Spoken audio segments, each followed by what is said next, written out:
This is the Carty Method Podcast. Well, hello. Welcome to another episode of the Carty Method Podcast. By the way, guys, I gotta tell you some things, man. First of all, LinkedIn. If you guys aren't posting to LinkedIn, here's the thing. I'm gonna challenge you. Everything that you post to Instagram, this week, also post to LinkedIn natively. Don't share your Instagram post to LinkedIn and try to get people to leave LinkedIn to look at your Instagram post. Stay in LinkedIn and post something native to LinkedIn. I've been using LinkedIn, obviously, since LinkedIn started, but just recently I've really been into it. And by the way, I'm Carty, if you've never seen me before. It is Portfolio Lab. You are watching. We're talking about your portfolio. Obviously, we're looking at your portfolio, but where you share your work, where you share the work that you make, it's the first instinct to share it to Instagram, right? But your first instinct should be sharing it to LinkedIn. And I shared a post to LinkedIn. Actually, somebody who I photographed shared a post to LinkedIn, tagged me as the photographer, and I had some major brands following me right away. I then shot something for one of those brands, shot the head of Edwin Jeans Japan, just did a full shoot for this guy for social media. He didn't pay, but he paid me in clothing, and he just gave me a massive job for later in the year. He's about to go to Japan to talk about how he's now found the photographer, and this is all through posting on LinkedIn. So if you're not posting on LinkedIn, you're doing yourself a huge disservice. It's week 13. Week 13, we are talking about the photographer's style, your personal style. And Thursday, we do assignments. So this Thursday's assignment is the photographer's style. And I want you to complete your packaging triangle. And I'm going to explain your packaging triangle first before I tell you that you got to complete it. Let me explain the packaging triangle. It's quite simple. The packaging triangle goes like this. It is your portfolio, your website, and you. You are the third part of the packaging triangle, and so many photographers they just let their wives shop for them. They're not really caring too much about personal style, but our personal style is part of our packaging triangle. So the goal this week for this assignment is for you to develop your own personal style. I want you to be thinking about personal style signature pieces for your wardrobe that create a cohesive visual identity. And I want you to solidify it by capturing a self-portrait, or you can sit for another photographer. I need a full-length picture. I want to ensure that your personal style aligns with your photography brand. I want a full-length image, vertical, that speaks to your personal style and shows that you're a creative, which shows that you're a photographer. And I want you to consider every single thing that you're wearing, from your kicks to your cap. So whether you're a people shooter, a places shooter, or a thing shooter, I need you to do this. I want you also light this with a technique that reflects your personal style. I want you to create depth through strategic shadow placement. I want you to balance natural and artificial light for authenticity. And I want you to frame yourself in a way that tells a story about your brand.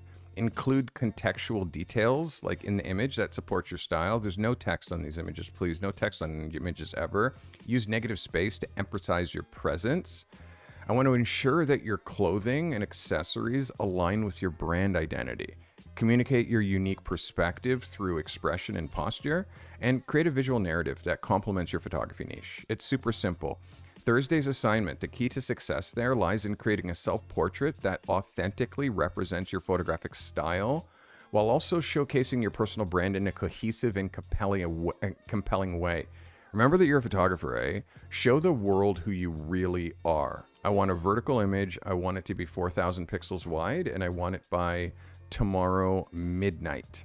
All right, let's get in. And by the way, if we go through this today in a good, efficient way, I'll show you some of the clothing that Edwin Japan has given me. There's like bags on bags of clothing. I haven't even opened it up. I know I got Japanese denim, which is hella expensive.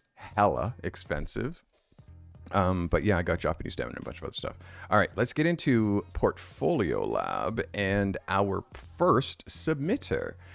Tuesdays, I look at your portfolio images. Tuesday, I look at images that you're considering for your portfolio. Maybe you need another eye on it. Maybe you're not sure if it's up to task. But Tuesday is Portfolio Tuesday. So let's look at Stephen Bordeaux. Stephen says, I had the opportunity to meet up with Joshua, a local photographer, to help capture my image for this week's assignment. In exchange, I'd shoot him as well. This is one of my favorites that I managed to get of him as he was surveying the area for his next image. R6 Mark II 50mm 1.8 shot at 100th of a second at 5.6, 1/60th of one ISO 160 shot natural light. This is Stephen Bordeaux. Stephen Bordeaux, let's get it on. Thanks for submitting, Stephen. This is a vibe. Let's look at this as a double page. I mean, Stephen, framed perfectly. It's definitely like if you're in a situation where you're doing an exchange, like you're shooting someone and they're shooting you. This is a good vibe, and especially if it meets his niche and his standards, the vibe is good. I mean, the way that his body's on the wall, I would prefer to see him with his shoulders square against the wall and then his legs out this way and the camera in front of him and then him looking in that way. The fact that he's leaning and projecting his energy relatively this way and then looking that way, that's just stuff I want you to notice. Camera looks good, like his gear looks good. There's good branding with the Low Pro and the Nikon. He's got like some good style. It's super simple. This is a yes for me. This can go in your portfolio if you chose to show it. I don't really see the need of having another photographer's image in your portfolio, but I do. I have another photographer's image in my portfolio. I mean, not someone else's image, but my image of another photographer is what I'm trying to say. So this works for me, Stephen Bordeaux. This is a yes, if I didn't say that already. This is a yes. It's good vibe, good focus. Again, I'm just going to zoom in and give you guys the 100%. Really good focus, good processing, good leading line. It's a good feeling, Steve. Again, there's all kinds of different ways to use this background. I think you used it pretty well. This is Stephen Bordeaux. Stephen, well done. Let's start the heart rate because you guys like to know how my heart rate is doing when I'm reviewing these photos. All right, this is William Sedgwick. William says, good day, Carty and crew. I hope everyone's doing well. Trying to get more familiar with the 50mm after watching your 50mm lens diaries. Maybe I'll upgrade to the 1.4 in the future. Sony a7 III 50mm 1.8, ISO 500, 6.3, 2/50th of a second. Shot with a 34-inch softbox. Golden hour, 7:15-ish. This is William Sedgwick.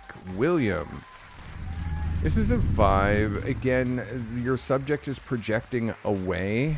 She's projecting away that way and really turning her head on a bit too much of an extreme angle. You're the photographer. I really want you to be connecting with your subject. I know this feels like a little bit of a lifestyle picture. I know that this is an edit from another review that I did earlier. I want eye contact here. I don't mind her body language, but her legs are too together. Like, I think we need her legs to stand a little bit wider in order to make this dress blow a little bit better. Again, her shoulders are turned and she's projecting that way, but her head is looking that way. The eye goo happens when you have someone look. Her nose is looking in this direction, but her eyes are looking way past, and all we're seeing is this. All we're seeing is the white of her eye, and there's no connection at all with her because you're just observing. So I want you to shift from observing in your photo shoots to actively participating, and that means eye contact. That means connection, and get your model to project forward, not project left or project right. Like, get them to project to you. And I'll say this again, eyes always track the nose. Look, watch my face. I'm looking here now, exactly where my nose is pointing. Watch what happens if now I'm looking where my nose is pointing. My nose is pointing here, but now I start looking that way. You see all this white in the eye? And now what happens when I turn my head a little bit more that way and I look that way? That's all you see is the white of the eye when I'm looking that way. So it's not sexy. So just look at camera, at that, like, eye contact. Work on eye contact.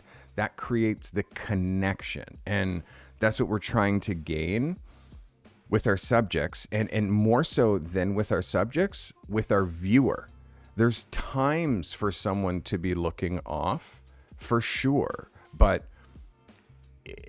if you look at my images, a majority of them are eye contact. It's okay to mix this in every once in a while, but I want you to notice how the eyes track the nose and how the eyes are centered in her face.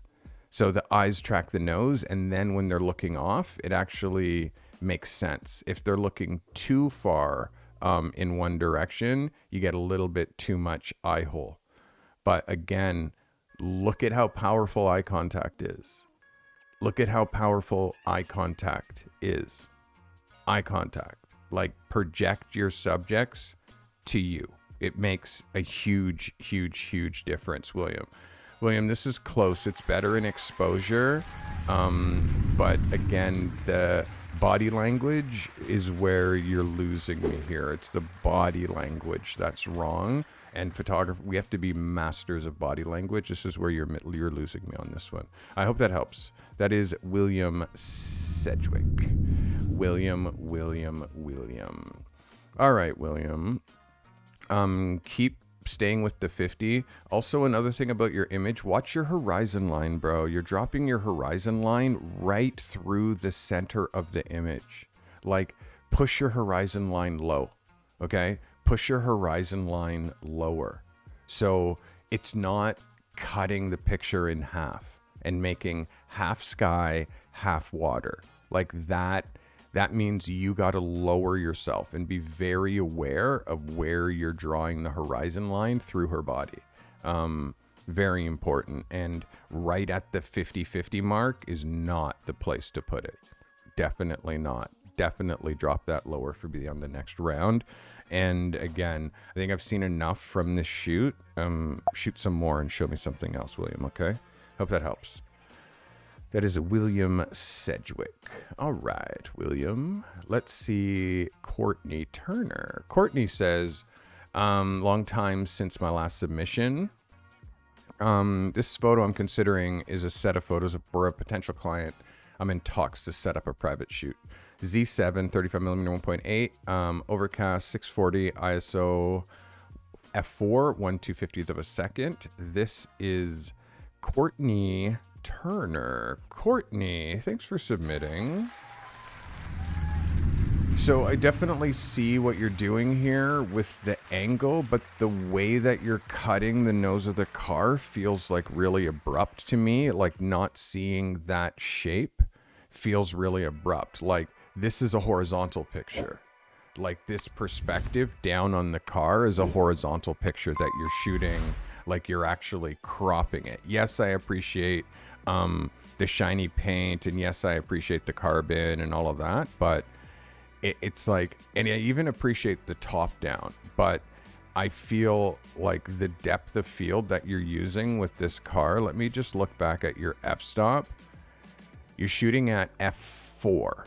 Okay, now I'm going to show you what the problem is when you shoot at f4, is that now I'm going to zoom in here on the headlight that you focused on, but then as I start pushing back on the car starts to get out of focus. Like you're seeing here, these racing stripes are no longer in focus. And as we get up here on the car, this is fully soft. Oops. This is fully soft now. Come now. Sorry. Oh my word. Holy moly. There we go. So as we get up on the car, it gets quite soft up here, and you can see these edges versus the edges down here, which is where you were focused. So you can't shoot this at f4. It's clear. You have to shoot it at way deeper an f-stop, because like the focus point here and the focus point here, well, this is at a different angle. And unless you're shooting at f8 or f11, you're not going to get it all in focus. And then that lack of sharpness up here, which is mostly the center of the picture, you need it all to be sharp. For me, this is a bit of a miss, Courtney, because again, I'll say this is a horizontal picture that you're then focusing very center focus. So you have to kind of move back. You gotta move back like that. Like the angles are just wrong on this car. The best way to do this is intelligent imitation.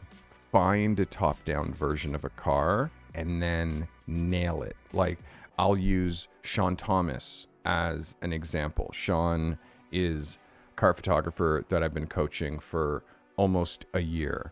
And I want you to look at his top-downs and his vertical top-downs and the way that he crops the car when he's looking down on a car, and the depth of field and the f-stop choices and how it's in focus from these body panels separations to all the way across the grille.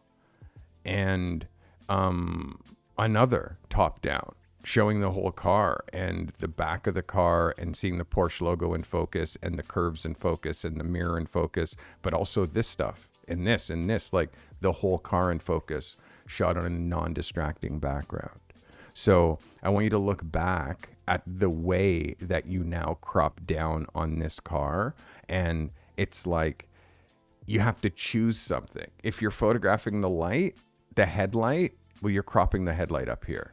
If you're photographing the hood, well, you're cutting too much of the hood. If you're photographing like this, like under spoiler, well, you're not hitting it at the right angle. So if you're photographing the whole car, well, you're not showing the whole car. So it's just like, there's some, again, I'm going to say intelligent imitation. Find a car photographer that you admire and then find another and another and another and another and start looking at how they hit these cars, the way the car is standing. And when you're doing coverage of a car, where is the car placed? Is the car placed in the right place? Are you hitting it the right way? And if you're doing details, what does the light look like? Is the light interesting enough to actually be doing details? All like, if you're endeavoring into car photography, Courtney, you have to go hard. You can't, and especially when you're trying to get paid work, because if they see Sean Thomas's work, he's taking that job from you. You know what I mean? So you have to reps is how you get better, but before you do the reps, it's what you look at that makes the ideas in your head so then you can get better. Okay, that is Mr. Courtney Turner. I hope that helps you, Courtney. Thanks for submitting.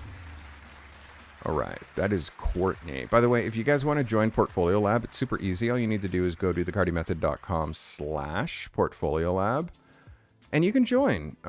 I increase my prices about every 6 months. Right now, it's $47 a month. Once you sign up, you lock in that price, and I don't increase it on you. So you can lock in at that price now before I increase it again. This is Ian Martin. Ian says, crazy busy day packed with project, but here's the last double page taken on Sunday. Z8 17-35 2.8 ISO 90. It's shot at 24 millimeter, by the way. ISO 90 at 30th of a second at f10. I also, Ian Martin's a car photographer, Courtney. I want you to hear the f-stops that he's using. 24 millimeter, ISO 90, a 30th of a second at f10. I want you to listen to that, f10. Let's look at Mr. Ian Martin. Ian, thanks for submitting. Ian, this is a great drive-by shot, my guy.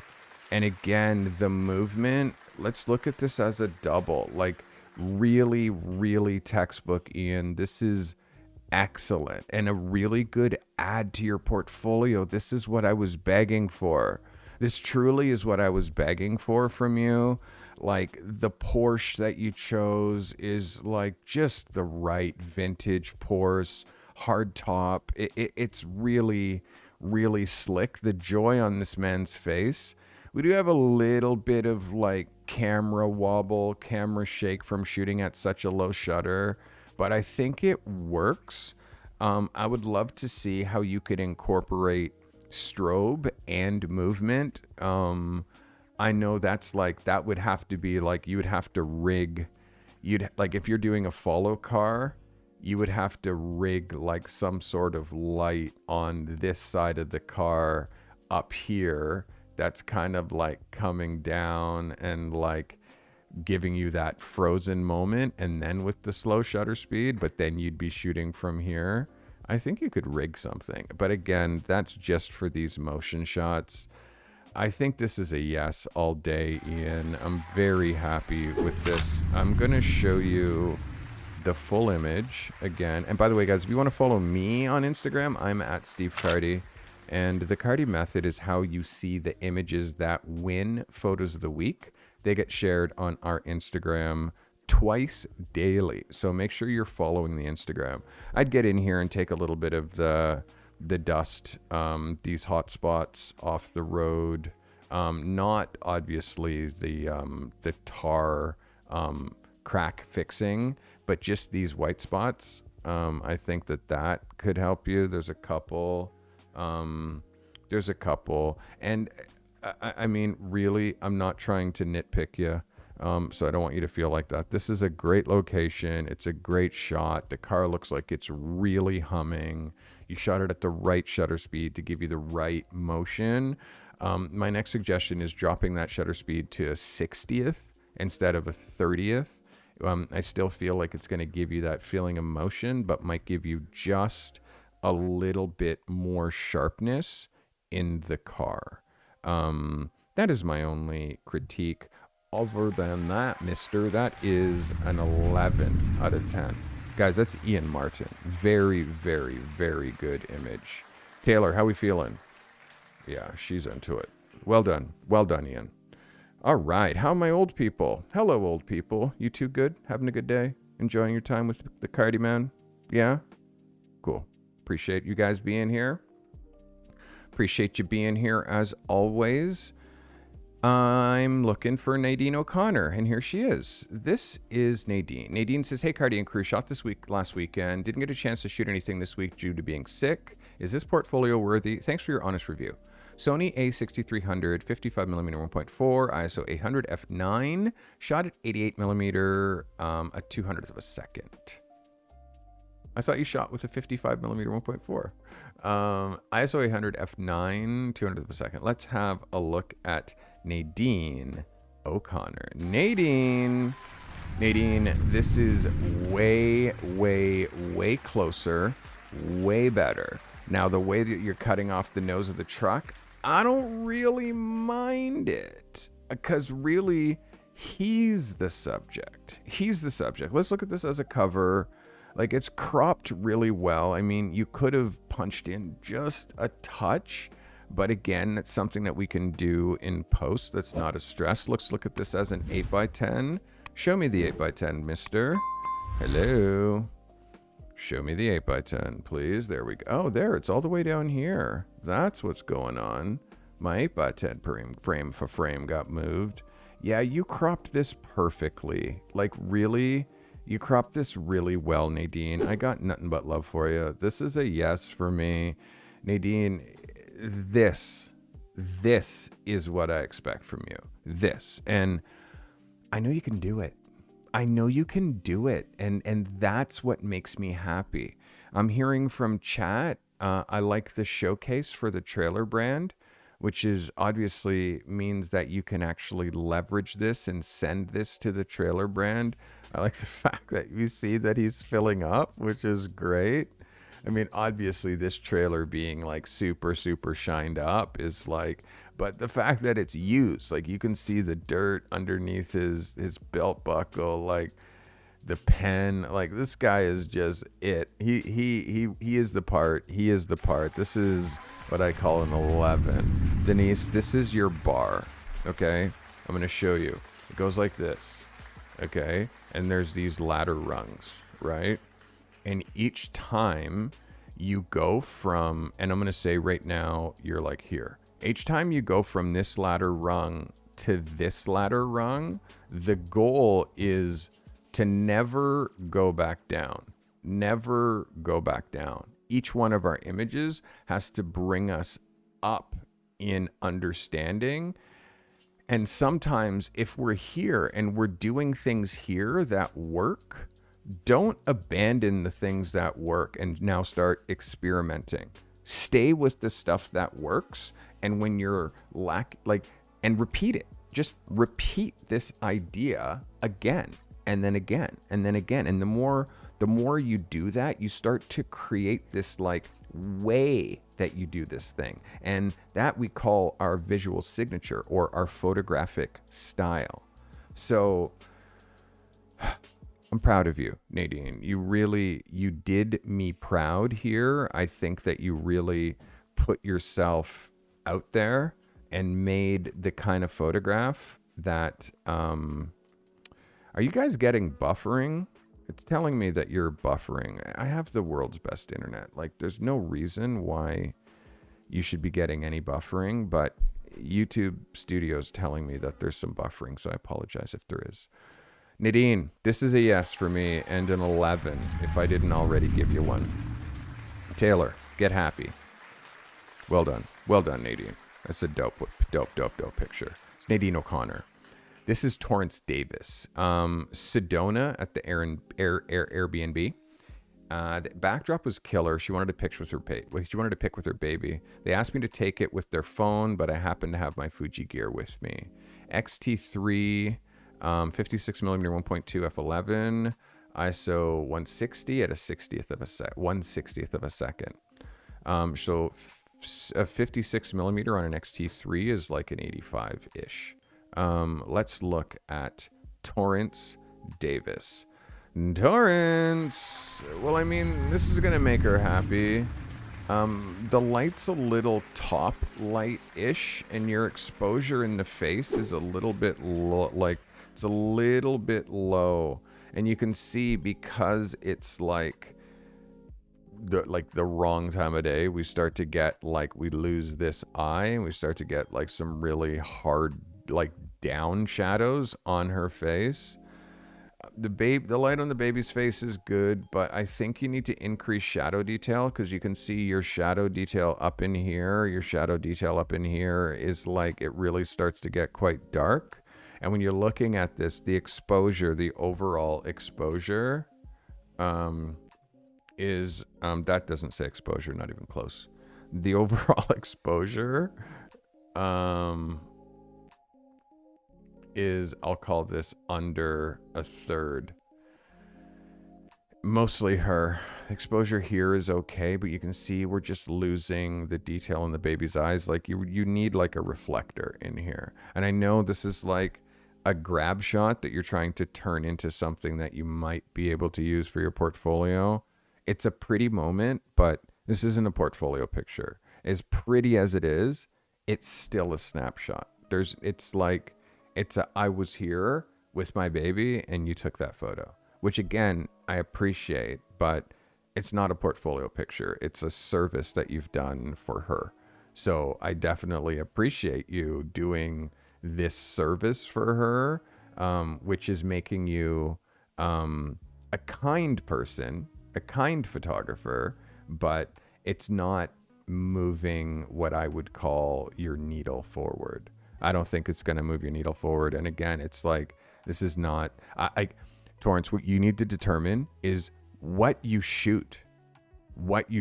This is what I shoot. And then anything that's outside of that niche that you do, anything that's outside of it, it doesn't fit into your work. let me give you an example. I'm going to show you a couple of photographers that I help.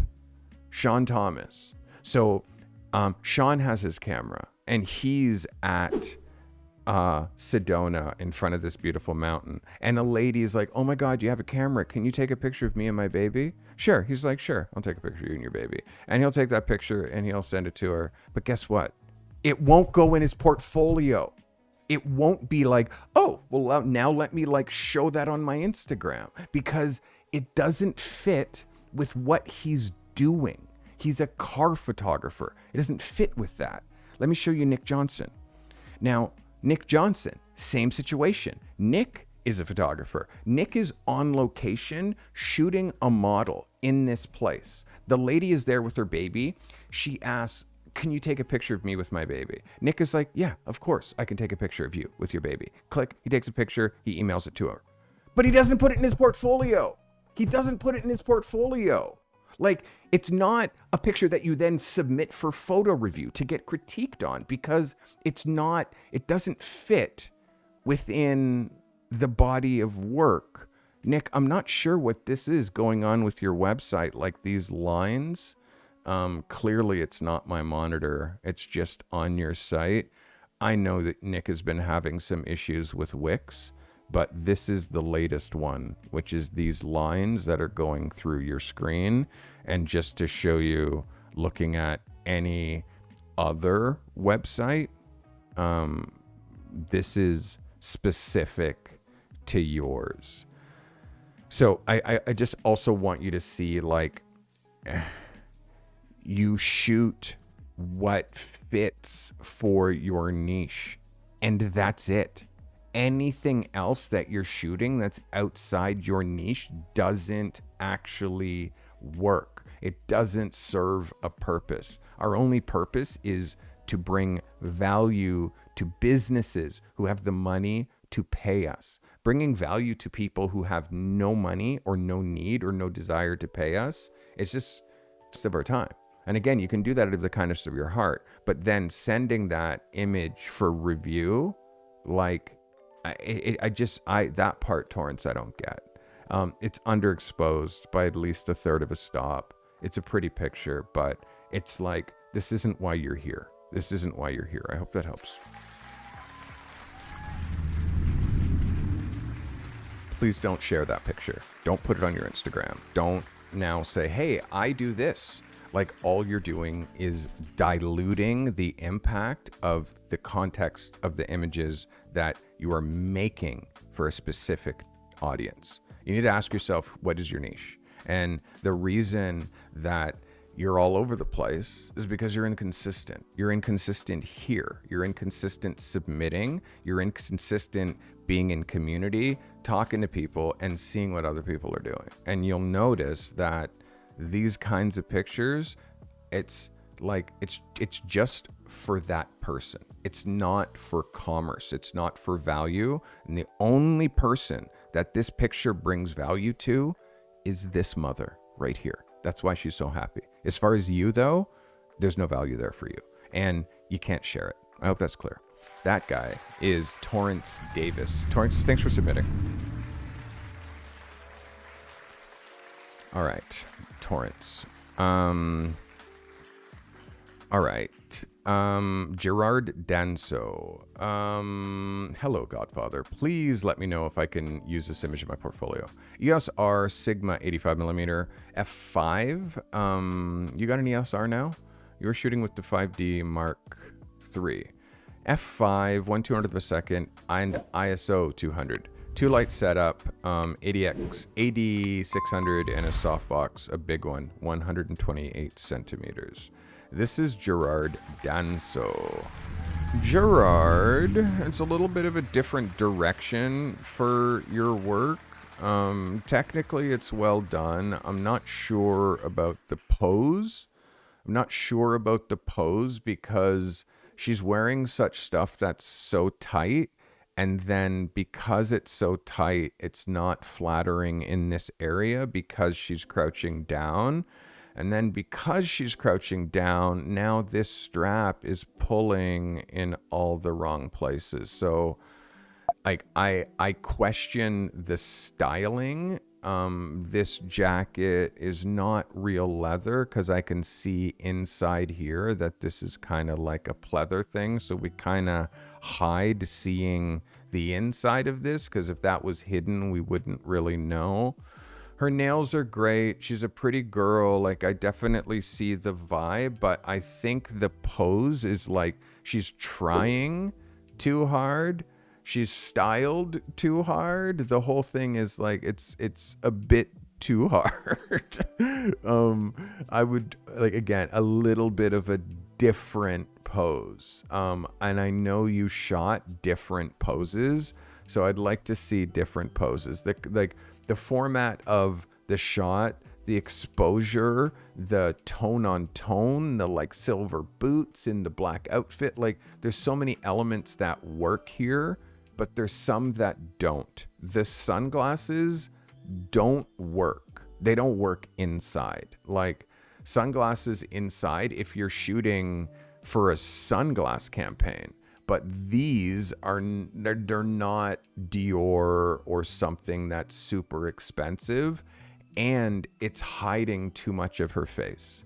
So a little bit too much on the makeup. You can see that she's really hot, so she's sweating a little bit under the makeup, which is also a little bit extra.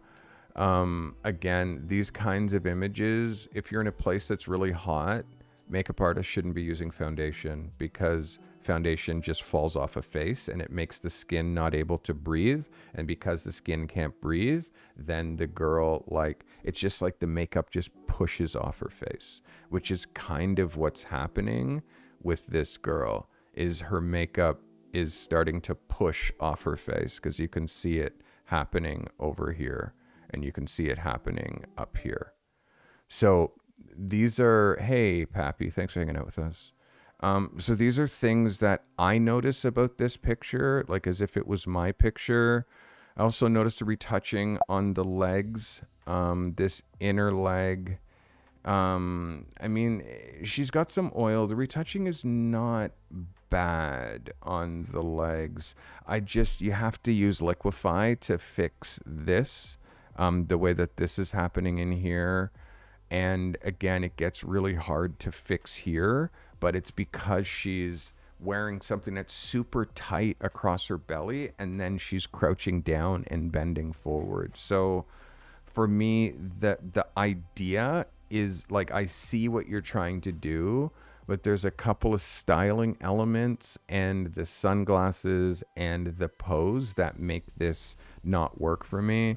I'd like to see other poses, and I want you to remember, in the studio, like, girl can wear sunglasses if you're shooting now a close-up and the glasses are designer.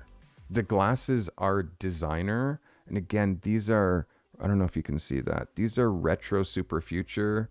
Like, these are very, very expensive sunglasses. Like, if you have that and she's wearing, now you do a headshot, you show the brand, and it becomes like a closer, yes, there's a reason for that in the studio. But if they're not expensive sunglasses and they're just kind of whatever, and they're dirty and not like really polished on the lenses, and you know, she's got like, there's stuff in here, like there's kind of dirt up in here in that part here, like, well, now it's like the glasses are kind of, what's she hiding? Like, that's the thing that I start to wonder. So Gerard, I'm sorry it's not a great review, but it's a necessary review, because you need to be looking at all of these things in your photo. If a girl has boots on, it's never going to be sexy for her to crouch. The whole point of boots is what a lady looks like when she's standing tall. And the heel makes it impossible for a woman to crouch. So these are just like, we don't crouch women in heels. It's too difficult, and it's not flattering. I hope that helps you. That is Gerard Danso. Gerard.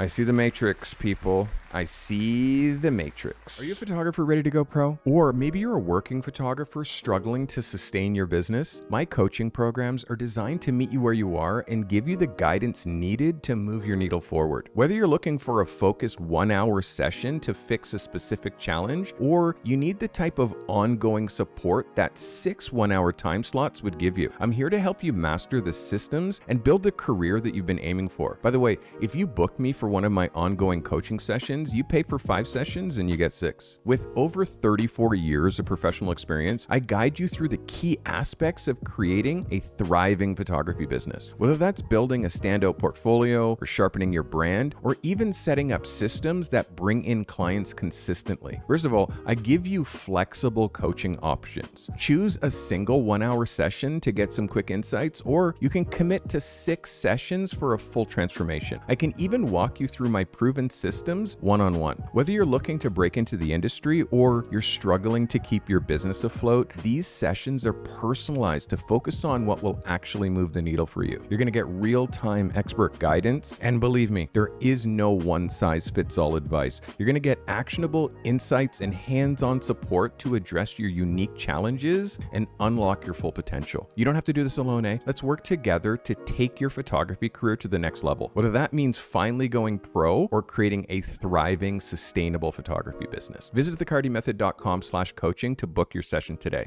Let's get to work. I'm excited about this next photographer. He's new. His name's Kivian Durrett. Kivian. Downtown Staunton, Virginia, natural light, shot with the A7R5, 28 to 72.0, shot at 62 millimeter. ISO 400, f2, 1/25 of a second. This is Kivian. Kivian Durrett. Kivian, let's get it on, Kivian. Thanks for submitting, my guy. This is a vibe, Kivian. This is a vibe. It's confident, but not pretentious. Let's look at this as a cover. I like this, man. The exposure on his skin is a bit hot.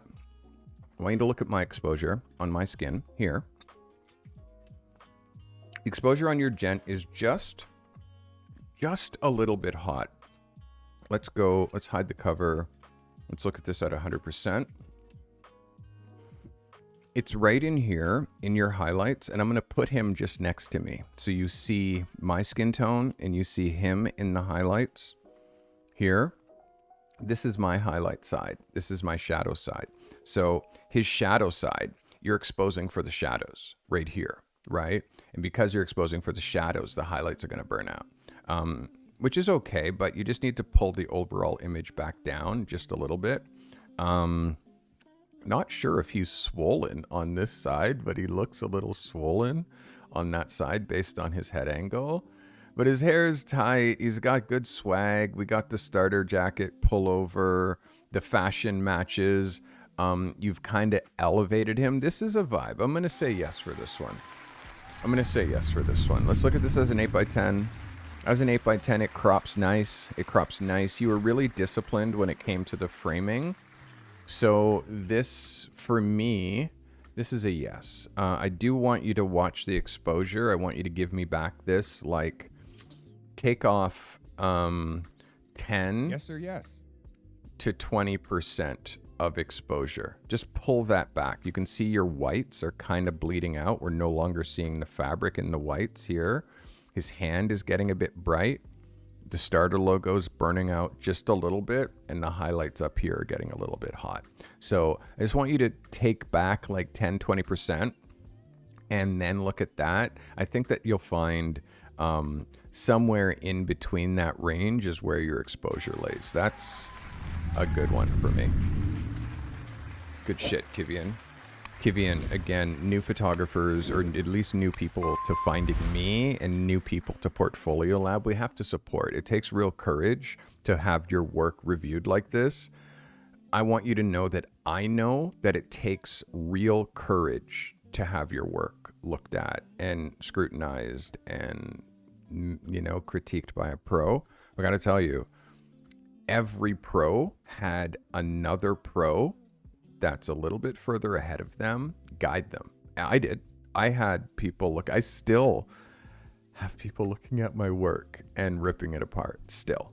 And again, I have a marketing coach, I have a creative coach, I have a business coach, and I'm talking to a different coach who's a specialist in strategy. I'm talking to another coach who's a strategy coach. I'm talking to a fourth coach right now. So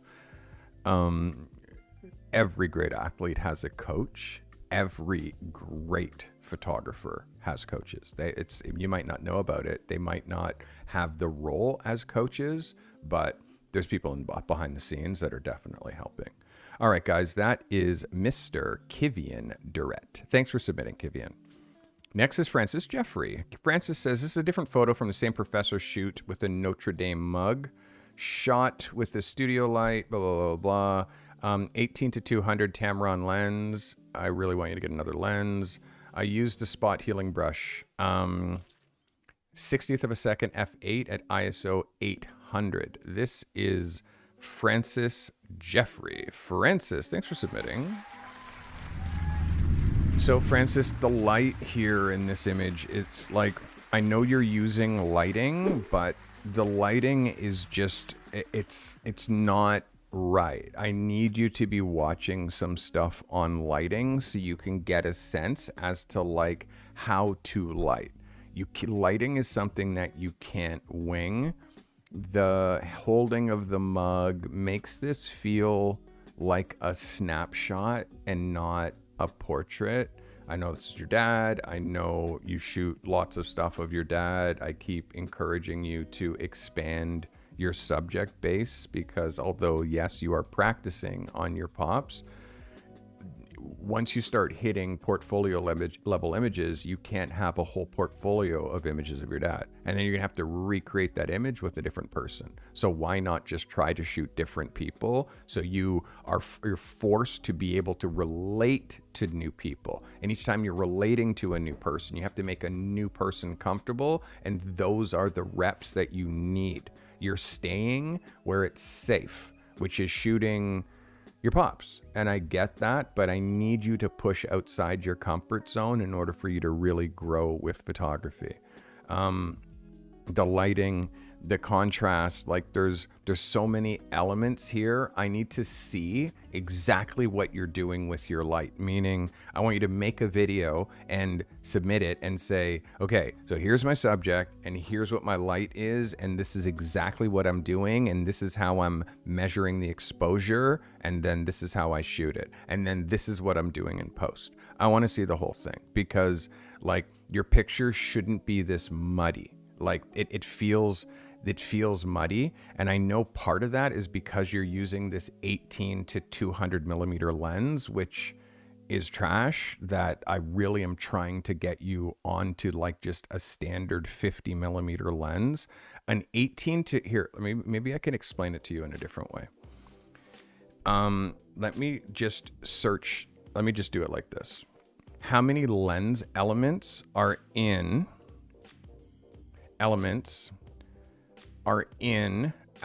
Sigma 18 to 200 millimeter lens? Okay, because I want to know how many pieces of glass are in an 18 to 200 millimeter lens. So it says that there are 16 pieces of glass. So there are 16 elements in 13 groups.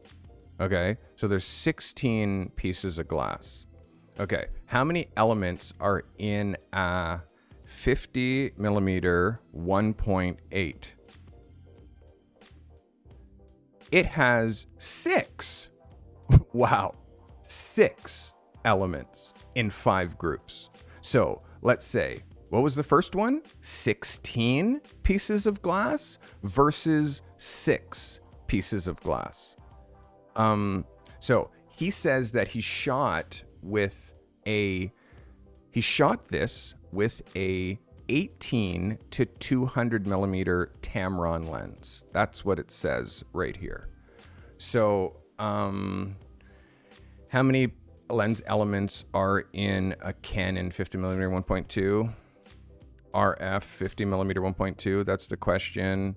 there's 15 elements in 9 groups in a 50 millimeter 1.2. I had no idea there was that many elements, especially because when you go into a 1.4, there isn't a 1.4. When you go to a 1.8, it drops down to, it's very weird. So lens elements are how many pieces of glass are in your lens, and that's something that's definitely worthy of knowing.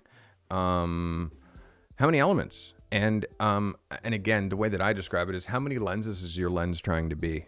That's the other thing. How many lenses is your lens trying to be? I like my lenses to just try to be one lens. Just try to be a 50. Do your best. Just try to be a 35 millimeter. Do your best. Try to be an 85. Just try to be that. And again, if you're using a crop sensor, well, that your lenses aren't even being what they can be. Keep in mind, and also people don't understand the difference in how small a crop sensor is compared to a full frame.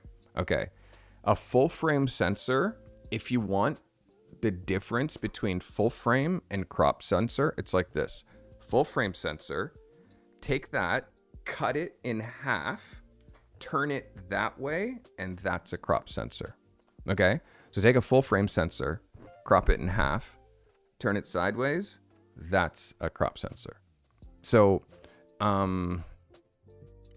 Steven, again, a 1.2 lens is a 50 millimeter 1.2 with 16 elements. Again, like the Canon 50 millimeter 1.2 for me is not the sharpest 50. For me, the Sigma 1.8, 1.4 is sharper than the Canon 1.2. I mean, the one that I have that Canon gave me, it's, again, I check the EF. Let's see if the RF, and by the way, I have a shoot today, so I can't spend too much time on this, honestly. I can't spend too much time on talking about lens groups and lens sharpness. The 50 millimeter EF has 8 elements. Okay, so there's something that's happening between the RF and the EF, because the 50 millimeter 1.2, the one that I have, has 8 elements. I knew it had less than 16, but the RF version has more elements. Doesn't make sense. All right, so let me get back into Francis. So Francis, the lens, again, if you have the option of shooting between the 50 millimeter and the 18 to 200, please throw the 18 to 200 out your nearest window and use your 50 millimeter. What I'm really saying is sell it, get the money back for it, and buy a 35 millimeter so you have something that's closer to a 50, because you're shooting with a Rebel, which is a crop sensor. I need you to expand your horizons, walk on the street, meet strangers, and start asking them for photos. And also, Stephen, by the way, there could be a possibility that this is wrong, like, because I think that was an AI kickback as to the answer to that question, and I don't really believe it.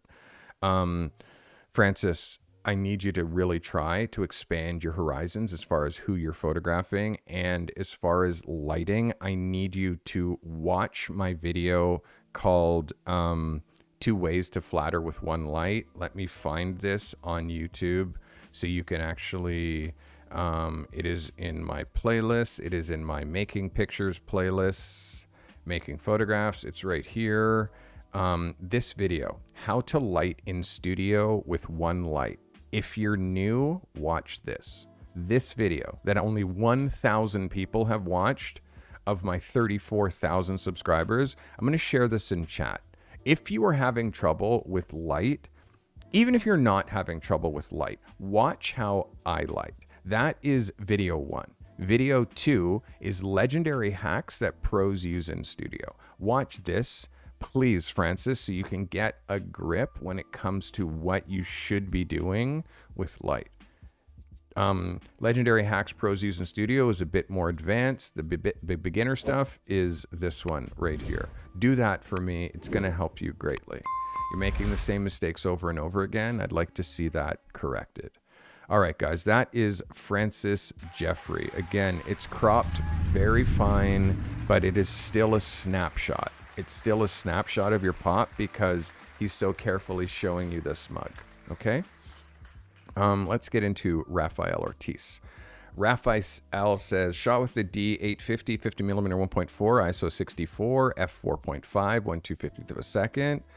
Godox strobe in a 42-inch softbox. Godox strobe in a 55-inch softbox. I can't read all of your, again, for the people who are preparing my show notes, I'm back to having paragraphs before every photo. I'm not reading them. It takes too long, especially when I'm over 20 photographs. I can't read these paragraphs, and every single one of them has one. So please, just camera. I can camera, light, like exposure. That's all I need. I don't need the backstory. Just there's too many people that I'm trying to help here. I don't need the backstory. Just show me the photograph. All right, guys. Next photographer is Rafael Ortiz. Rafael shot with the Nikon D850, 50mm 1.4, ISO 64, 4.5 at 2/50th of a second. One Godox strobe, two Godox strobes. So just say two lights. Don't say one here, one here. It's like it's a two light setup. I can figure out the light. I can see. This is my wheelhouse. Just tell me you use two lights.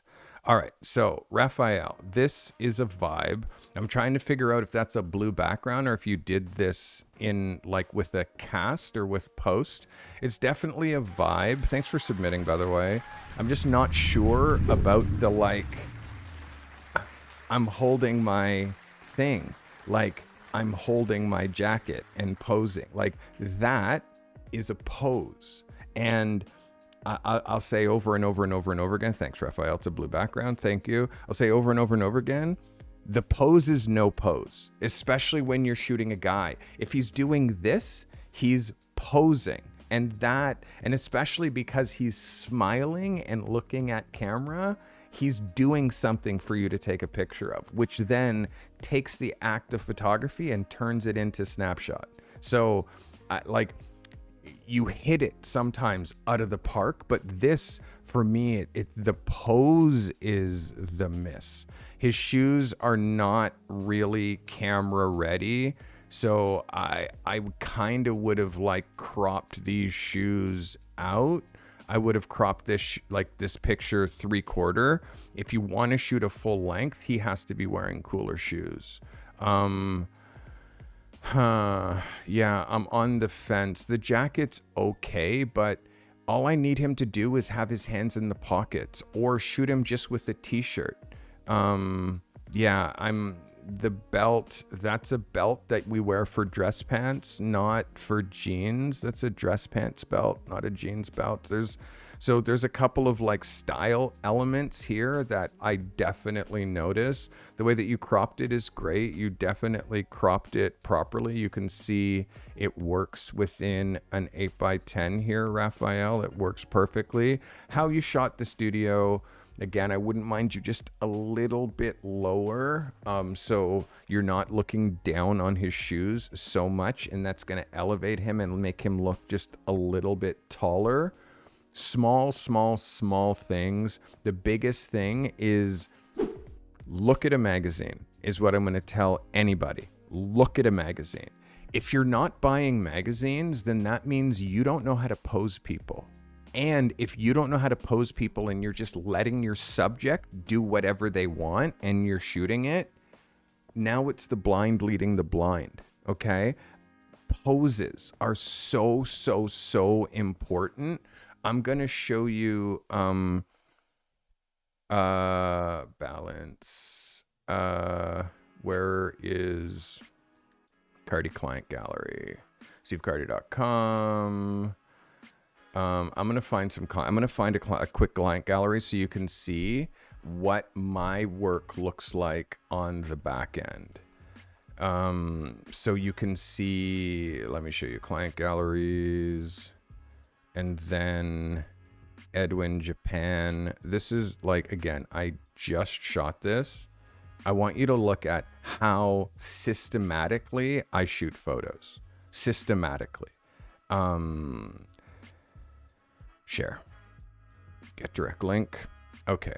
So look when I shoot. Oh, right there. That's not it. Oh, no. Stop again. Jeez Louise. Copy, paste. There we go. Okay, so this is a client gallery. And you can see, just like I start 3/4, I'm still figuring out the light. Once I get the light, now I shoot full length. And I shoot full length until I get the full length. Then I shoot 3/4. And then I get my 3/4. I went back to full length. I shot more full length, more full length, more full length. Then I punch into 3/4. I shoot all 3/4, all 3/4. Different idea, more 3/4. Then I punch in. I shoot all close. Pulled back a little bit, pulled back a little bit. So I shoot in a very systematic way. And I also want you to look at the ideas. And then this idea and how I shoot, I call it shooting through the picture. You have to shoot through the picture. Once I get the picture, then I move to the next idea. And once I'm on the next idea, if I get it quick, cool, change to the next idea, back to full length. And you can see the discipline of the frame. Like every one of these frames will work as an 8x10. So I shoot in a systemized way. And that's what and then of course, next subject, all full length. Got that. Then all 3/4. Then back to full length, all full length.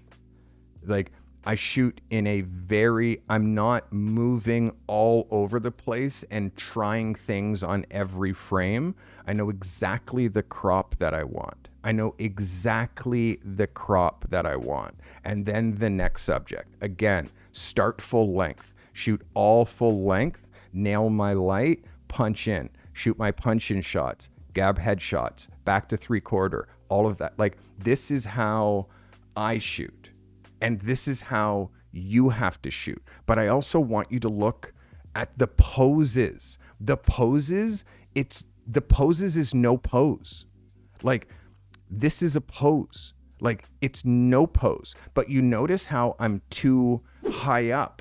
So what's the next thing I do? I lower myself. And now the horizon line, look at the difference. The horizon line is way up here around his neck because I'm just testing the light. But once I get the light, now I square up and then I shoot that picture over and over and over and over again. So, and then I punch in and I wasn't that mad at like the leading line to his face, but this is how I shoot in a very systematic way. So you also have to shoot that way. And the thing more than anything, when it comes to looking at my work, look at the poses. Look at the poses. Like, again, look at the poses. They're nothing poses. They're nothing poses. And like, this is the most natural feeling, but she's just like, I'm just watching her, cueing her as I'm shooting her. And it makes it so natural. Like her hands are in her back pockets. She's just looking at camera. There's no pretense. And I think that that's the part that you're missing is that, Raphael, you're posing him. You're saying pose. And when you look at my site and look at my poses, this is how a guy poses. It's just, he's doing nothing. Like guys have to be doing nothing on a pose because anything else is really cheesy. Like guys have to be doing nothing with your poses. Like that's what makes it like really, really impactful. Just eye contact. That's it. That's it. Stop trying to have your people like do all of this. Like in 2025, it's just tacky. So the new pose, I will say again, is no pose. And by the way, it's been this way for 20 years. You just need to catch up. No posing. That's the pose. No posing. So I hope that helps you, Raphael. Now that I've said that, now I want you to look back at your photo. Okay. And I want you to see, like, I want you to see now what I'm trying to explain. We don't need, like, we need cool, understated, not, hey, look at me, because we're already looking at you. Now, when you extra do that, that makes you unlikable. So that's the thing. You as a photographer, you have to control that. That is your responsibility as the shooter, is make your subject cool. They don't know how to do that. And guess what? It's never posing. It's never posing. It's just them being. That's what you have to get your subjects into. I hope that helps, guys. That's Rafael Ortiz. I have a shoot today, literally in an hour. So we got to rock through this. All right. JV. Sorry for that full, extensive, thank you, calligraphy. So, JV, A5100, 40 millimeter, 2.8, ISO 160, 160th of a second, f16, AD 200 Pro with a lantern softbox and a lantern softbox is more for video, with a Ulanzi 120 for blue backlighting. That lantern softbox business is more for video. This is JV. Let's have a look at what you're doing here, JV. So yeah, that lantern softbox is not the source, bro. That's a source that, it's a source that you light a podcast room. It's not a source that you light this as your main source. It, like, what that's doing right now is we don't really have catch lights from anywhere. Like, we don't have any accents, or there's no, I mean, I know that your light is coming from underneath, like, obviously I get that, but at the same point we need some sort of shaping and modeling of the can. I do get the Swedish fish, but I don't get the, is this ice? Is this ice, or is this like, is this real ice, or is this like plastic pieces that you have here that they put inside a fish tank? You need a little bit more space here for these beams of light to come through. Because it's so condensed and compressed, there's no like light flares that are kind of coming through, which then makes the whole image feel kind of flat. Although this is very textured, I can't write today. Although this is textured, the can is flat. And like that part, like, we need the can to pop. I want the can to maybe feel like it's bursting out of this. And this needs to be actual ice. The fact of that there's so much of a hard blue color makes me feel like this is acrylic and not actual ice. If this was just like inside a cooler and you fill the cooler with ice and then there's a waterproof light underneath, like, yes, now, and then you also throw some Swedish berries in that ice. Yes, I see that. But when you do it artificially, and again, I don't know if you are doing it artificially or not, the thing that I'm noticing is this blue layer underneath. That blue layer, I'm not sure if we need, and I don't know what it is. So again, this is close. It's definitely better than your swing last time. Just a little flat with the, it's a little flat. Let me show you this as a cover. Let me show you this as an 8x10. It crops okay as an 8x10. The can's a little high in the frame. I would drop the can a little lower in the frame. I just want you to keep experimenting with this idea. Again, this is the second time around with this energy drink. I'm wondering why, JV, you're so locked onto making a portfolio image of Swedish Fish Ghost energy drink. Shoot Monster. It's way more popular. And yeah, like, just, again, I want you to just keep working this. But this one isn't, it's not quite there yet, JV. The can still looks too flat. The can still looks too flat. And the placement of this light is not right. Again, you need to do some time with Garan.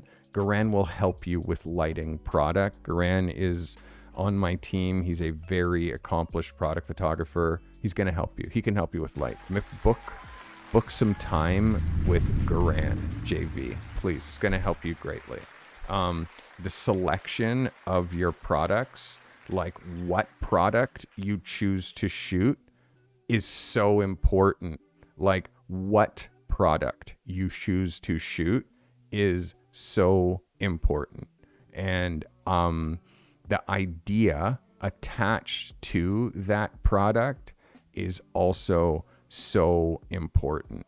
I want you to look at Garan's light, and I want you to look at Garan's ideas when it comes to product photography. I really want you to spend some time with him so you can really lock in on light, because again, this is just someone else in my program, but look at what they're doing with light.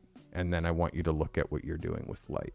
And when I say it's flat, when I show you an image like this, that's what I mean when I say it's flat. This is multi-dimensional. And that's what we're trying to get to if you're trying to make money as a product photographer. I hope that helps you, Jay. That is JV, everybody. Thanks for submitting, Jay. All right. This is Frank Tom. Frank says something new. R5, 85 millimeter, 1.2, 1600 ISO. What's an R5? You can deal with that. 125 at f5. Shot with nan lights, LEDs. Let's look at Frank Tom. Thanks for submitting, Frank. Appreciate you. You can do this with strobes. I don't think the tones are right exactly. The background, the wrinkles on the seamless, like this stuff in the background is really noticeable. This guy, he's really jacked. So like this shoulder, like you have to position him in such a way that makes him look human. You know what I mean? And then the exposure here from this on his forehead is too hot. Again, this is one of those, like, you're going down this path and then all of a sudden you're like, I want to light with gels. And it's like, okay. It's like, it's a totally like left direction. And I want you to now look at all your work and think now this kind of like, you need to master gels if you're going to start bringing this type of work in. First person I'm going to show you is Jill Greenberg. If you're wanting to endeavor into this type of work with gels, you need to look at Jill Greenberg, because her colored light work is phenomenal. So, and again, this is just one type of idea that she does, but look at all the different ways that she uses colored light.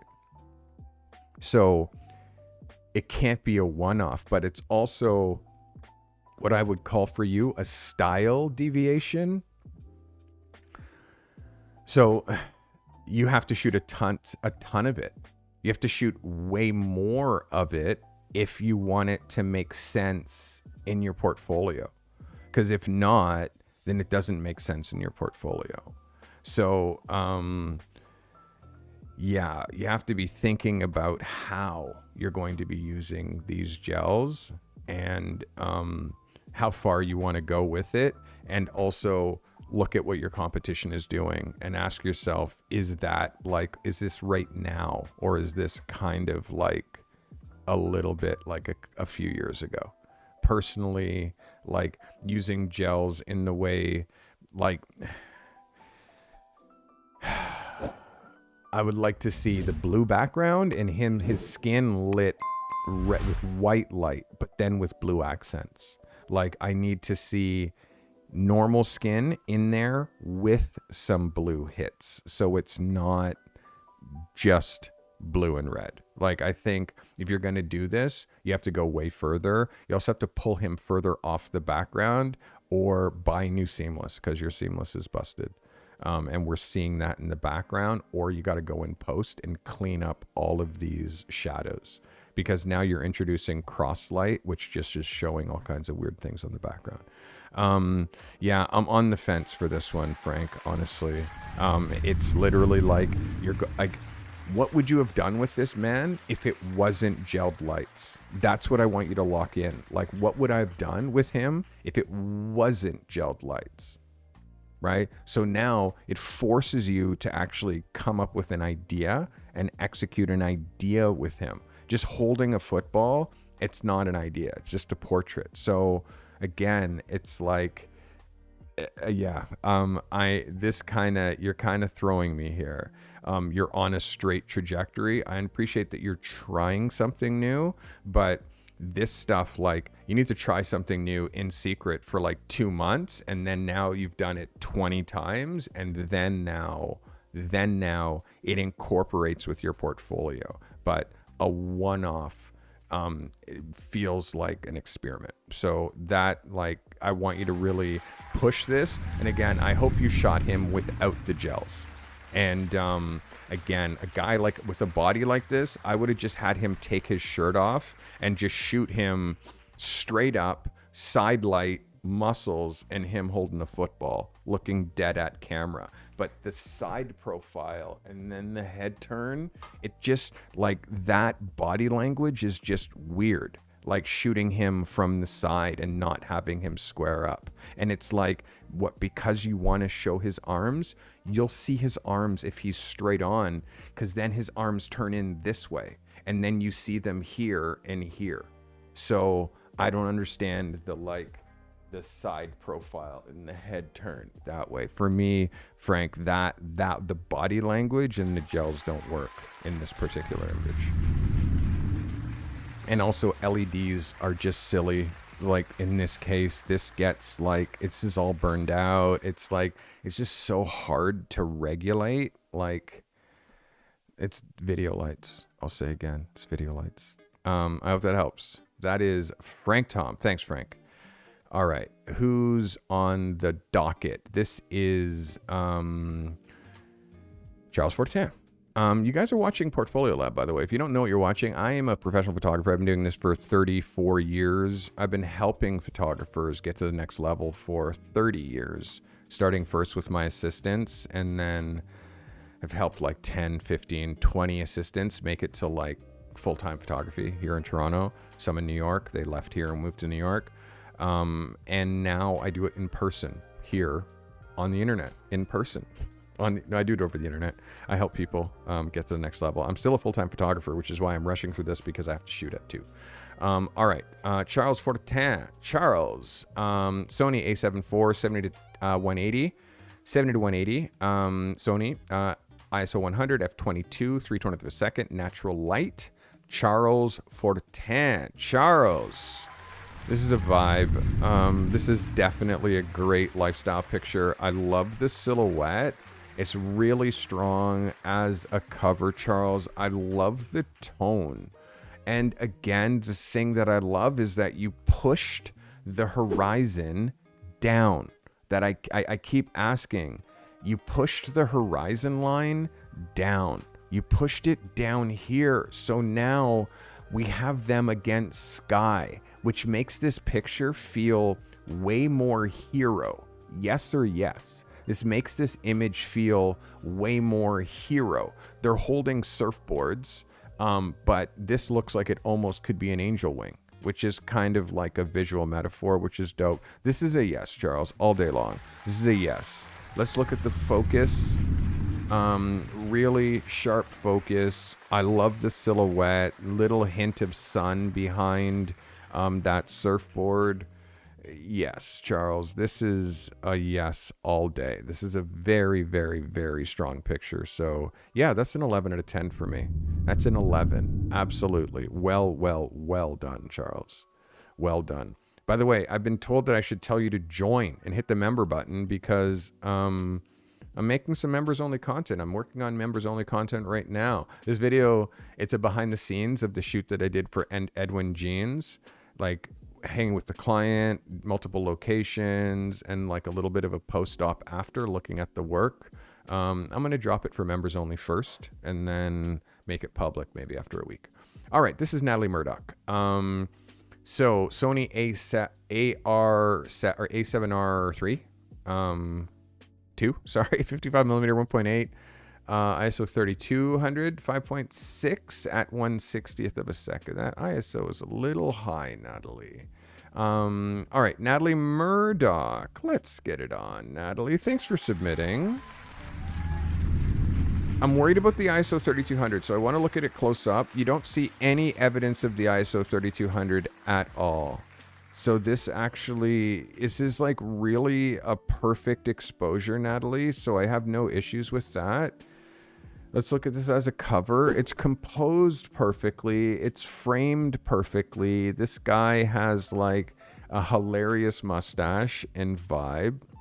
This is a yes for me, Natalie. This is a yes. I'm glad that little bit of a nudge that I gave you during our accelerator got you going again. This is a yes, Natalie. Again, I did say yes. I want you to try to do this outdoors with this same open shade, and I want you to try to now be incorporating more full body because you've been doing just the same headshot over and over. I now need to see you shoot a full length picture. I need to see you shoot a 3/4 picture. I need to shoot other elements that are definitely necessary. Now that you've shown me that you can really master the headshot, I want to see some full length. Show me full length, show me 3/4, because cropping to 8x10 when you're shooting full length is much different than cropping to 8x10 when you're just shooting a headshot. So that's my next challenge for you, Natalie. This is the second time that I've requested that you do this. That's my next ask. This is a yes for me and an 11, Natalie. Well done. Great light, great exposure, nice simple background, super clean picture. It's a yes. All right, Lamont DeSalle. Z6 85mm 1.8 ISO 400 f8 1/25th of a second. This is Lamont DeSalle. Lamont. All right. Again, it's a little posy. It's a little posy and it's a little over the top when it comes to like the styling. But again, if this is like his choice, the tuxedo shirt is a little bit extra. We're losing it a little bit here in the highlights. You can see the highlights in here in the elbow. He's posing like he's so hard. Like he's using, because he doesn't have a table to lean on and hold his chin, he's using his arm to hold his elbow to then lean on his chin, which for me, again, Lamont, you control the poses. You control the poses. I'm going to say again, you control the poses. This pose, it's this is not it. Like, you're going to shoot a man and you're going to be like, it's not it, Lamont. And I'm going to keep saying it. I'm going to keep saying it. I'm going to say it again even. The new pose is no pose. Okay, the new pose is no pose, and the styling is a little bit extra. Now, I like how the background and the shirt match, and the glasses are really bold. He's like, there's so many elements of this shot that are like dope, but like his pose looks pretentious. I'm gonna say that it looks pretentious, and pretentious is never a way that we want someone to look. Like, I'm so smart, I'm so rich, I'm better than you. Like, that's not how we're ever trying to make anybody look. We're trying to make them look approachable and likable. So when you're shooting guys, likability, you're shooting guys for other guys. Don't get it twisted. You're not shooting guys for women. You're shooting guys for other guys. So rule number one The guy you shoot can't be punchable, okay? If he looks like this guy needs a punch in the face, it's not the pose that you want to put the guy in. And for me, you can see it has a pretentious air to it. And for me, that now you're attached to that, creating that pretentious air, which makes you look pretentious, which is not what I think you're trying to put out there at all. I'm going to say it again. The new pose is no pose. It's been like that for 20 years. Open a Vogue magazine, find me a picture of a male doing this. Find me a picture. You won't find it. Why? Because it's not a thing, and it hasn't been a thing, and you let him do this. You let him do this, and then you shot it, and then you retouched it, and then you submitted it to me. So that's now you not noticing that the pose is kind of whack. You're not noticing that, and you're just going through with it. If you're shooting a guy and you're posing him, that's a problem. I'm going to say that so you hear that in your head. Stop posing men. Just let them be. Let them stand there. Any pose, and if they go into a pose, undo it. Undo it. Say, not what we're looking for. It's not what we're looking for. Undo it. Because I'm getting frustrated because I'm seeing great photographers, like great idea, great light, and then you let the model do that.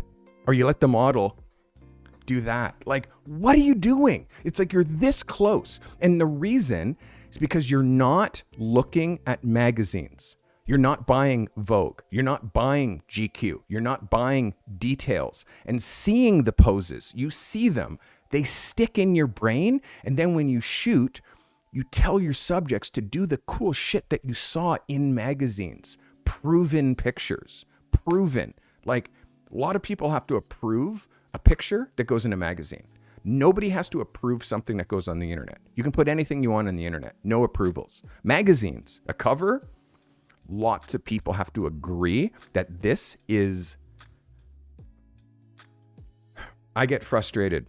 And I get frustrated because I've said this. I've said this to the same people over and over and over and over again, but yet they still pose their models. I show references. I show references of the best photographers in the world. And I show, like, find me one of these people who are actually posing people. I mean, sometimes you're going to see certain things that are poses, but like the whole pose is it's no pose. Like, let people just be themselves. And then you create like high art. Then you create high art.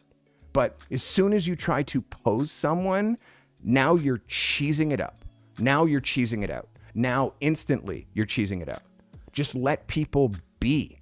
Like, that's the whole point. You are an editorial observer. I got my crew worrying about me being late for my photo shoot because I get emphatic and like frustrated. So close, Lamont, but far. And I'm going to, every time, I'm going to remind you that you're posing. All right, this is David Holmes. Canon Mark 5D Mark III, 50mm 1.8, ISO 200, 1/200 of a second at 7.1. Calligraphy, be clicking these pictures off as I finish them. I'm doing that right now. Can you please be doing that? All right. This is David Holmes. David, thanks for submitting. This is a vibe, David. This is a vibe. I'm feeling this. The exposure on him is just a little low, but it's not much. It's like I want this up like plus maybe 10 to 20%. Your framing is great. Your headroom is great. It looks like you might have dust on your sensor, which you see right here.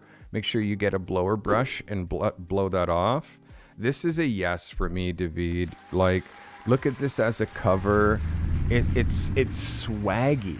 It's swaggy. And again, he's giving you like him. Yes, it's a little bit of a pose, but like, not really. This is editorial, David. I'm sorry to say, this is editorial. And the light, David, is so right. This is a yes. Yes, yes, yes, yes, yes, yes, yes, yes, yes, yes, yes, yes, yes, David, yes. The styling is crazy, but it doesn't matter because it works for this guy. So that's a yes. Ramon Trotman, Sony A7 for 70 at 180, 2.8, ISO 200, f8, 1/200th of a second. Ramon Trotman. Ramon. This is closer, Ramon. This is closer, but the background, these backgrounds are tacky, my guy. You are not shooting school portraits. This is a school portrait background. School portrait studio. Like literally, solid color background. I'll say this to you, Ramon. You're not looking at magazines. The reason that you're not looking at magazines is because if you looked at magazines, you would not find this kind of muslin-y like background. You're not going to find this in a magazine beyond 1980. You're not going to find this in a magazine beyond 1980. After 1980, you're only going to find this kind of a background in school portrait studios.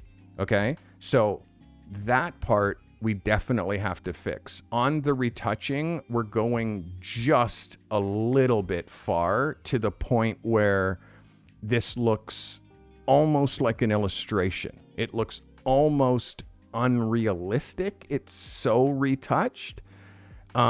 Here's another secret. Retouching this, it doesn't look like this anymore. Retouching nowadays in 2025, has come way back. It's way back into like closer to reality because again, the pushback on Photoshop, like the pushback on body shaping, fixing skin and all that stuff, it looks fake. It looks literally like an AI generated image because you retouched it so much. So, that plus the background, the styling, she's wearing an outside, it's not the right styling like for this picture. So although the gray and the gray match, that's not a reason for her to be wearing this because like the outfit's wrong, the background's wrong, and the retouching is like really, really, really wrong. So those are things you have to correct. The industry moves really quickly. You stayed in one spot and the industry is passing you by. If you're still doing stuff that was cool back in the day, if you don't adapt with the times, then you wake up and your stuff looks exactly like it's looking right now, which is dated and fake. We want current and genuine is what we're looking for. Genuine authenticity. So for me, although she's smiling, we're missing that because of the set, the retouching, the jacket she's wearing, and all the rest of the stuff that I said. I hope that helps you. That is Ramon Trotman. Ramon. All right. Oh yeah, and by the way, I just thought of something. We shouldn't be talking about what the pro level assignment is on Tuesday's show until the end. It shouldn't be in the front of the notes. It should be at the end of the notes. All right. This is our 18th photographer. This is Anton Duras. Anton says he shot with a Sony A6600 Sigma 18-50 ISO 125 f3.2 at 1/200th of a second. This is Anton Duras. Anton, this is a vibe, Anton. This is definitely another edit from a shoot that you've submitted to me before and one photo of the week. The exposure in here is high. This is up. I'm going to call this 20%. And it's hard because it's hard sunlight, and it's also like you need to just print this down a little bit. I know you're shooting into shadow. We have so much shadow detail in this image, but this exposure here is the most important. And right now it's a little bit hot. Let me show you this as a cover. It still holds up though, man. It does still hold up. This glove is a little bit tight here, but it's acceptable. We're a little bit tight here, but it's acceptable. Let's see this as an 8x10. Let me hide the magazine cover. It holds up as, yeah, this is still dope. If I had a choice between the two, you guys aren't seeing the original picture. I know it because it won photo of the week. I like the original picture because the exposure is a little bit better. I think if you take this down in the highlights just a bit, it will work.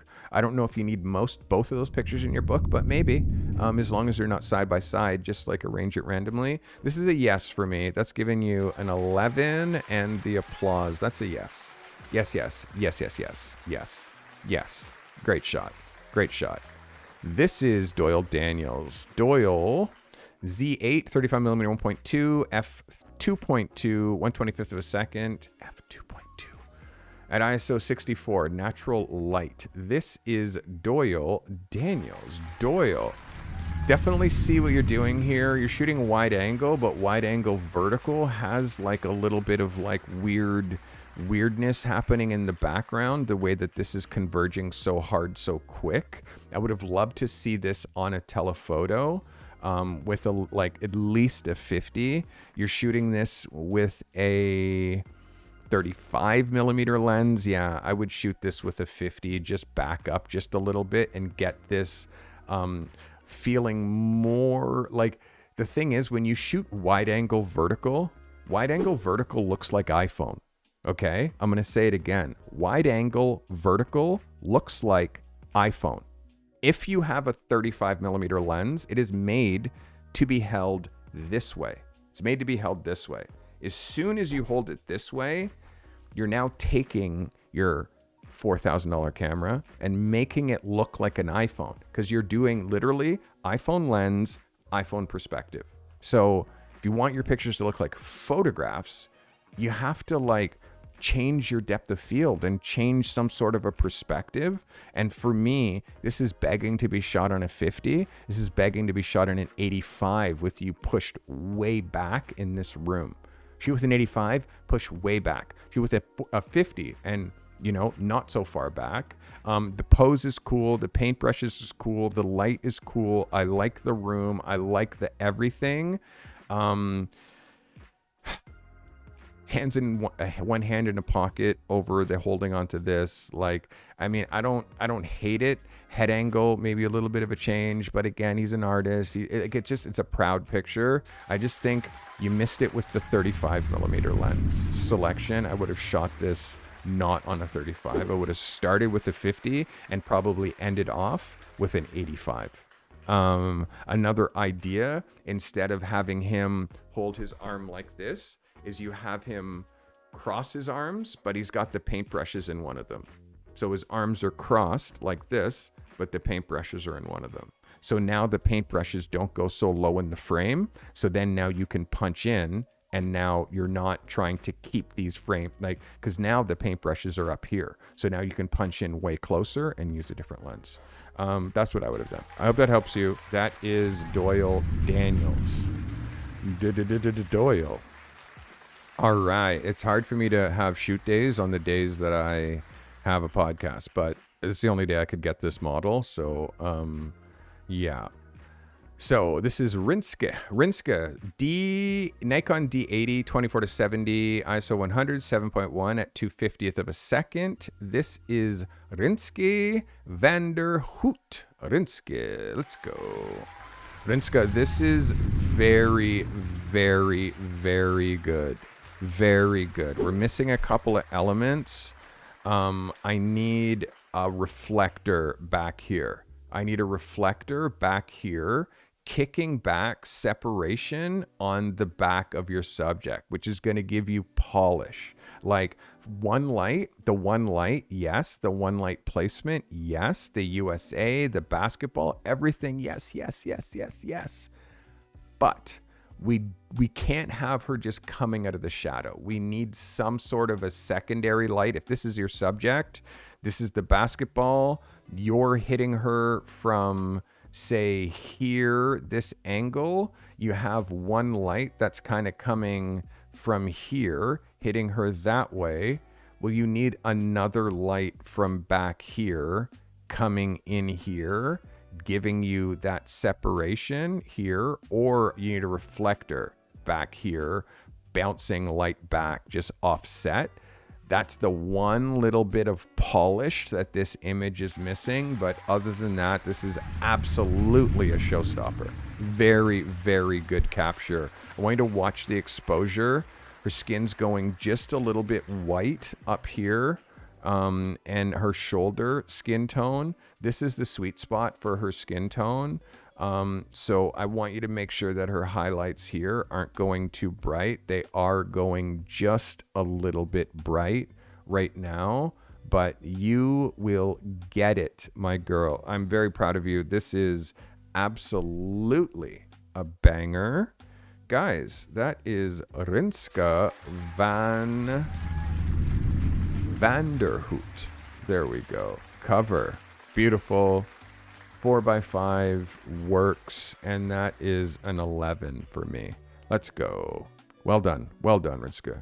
And again, like, I knew you had this in you. You really forced an idea, which is amazing. All right. So next we have Chris Foster. Chris, EOS R5. Never heard of it. 50 millimeter, 1.2.